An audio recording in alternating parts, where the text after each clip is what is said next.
मित्रांनो, कशा आहात सगळे? तुमचं पुन्हा एकदा स्वागत. जर तुम्ही कालची मॅच मिस केली असेल, तर ही 1.5 मिनिटं तुमच्यासाठी. स्वित्झर्लंडने बोस्नियाला 4-1 ने हरवलंय, पण स्कोरलाईन पाहून वाटत त्यापेक्षा हा मॅच खूप इंटरेस्टिंग होता. स्वित्झर्लंडचा गेम प्लॅन सुरुवातीपासून क्लिअर होता.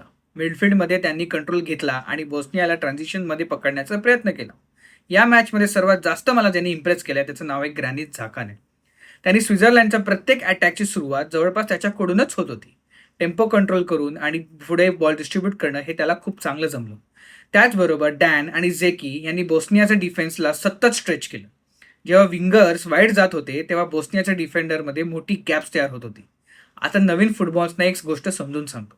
फुटबॉलमध्ये ज्याच्याकडे जास्त नेहमी पोझिशन असेल तोच जिंकतो असं काही नसतं. स्वित्झर्लंडनी पोझिशन सोबतच चान्सेस सुद्धा क्रिएट केल्या आणि ह्याच मॅच मधला बिगेस्ट डिफरन्स तोच होता. बोस्नियाने एक गोल करून कमबॅक करण्याचा फार प्रयत्न केला, पण स्वित्झर्लंडचा प्रेसिंग गेम पाहता तो फार इफेक्टिव्ह ठरला नाही. बोस्नियाला मिडफील्डमधून अटॅक्स बिल्ड करायला मिळालंच नाही. रिझल्ट म्हणजे 4-1. पण हा एक फक्त विक्ट्री नाही, हा एक स्टेटमेंट आहे की स्वित्झर्लंड इथे काही माशा मारायला आली नाहीये. स्वित्झर्लंड इथे नॉकआउट राऊंड गाठण्यासाठी आलेली आहे आणि ती एक फार सिरियस कंटेंडर आहे. आणि वर्ल्ड कप बघताना एक गोष्ट लक्षात ठेवा.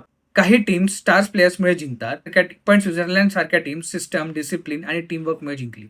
आणि कालच्या मॅचमध्ये ते अगदी स्पष्ट दिसले. भेटूया पुढच्या रीलमध्ये.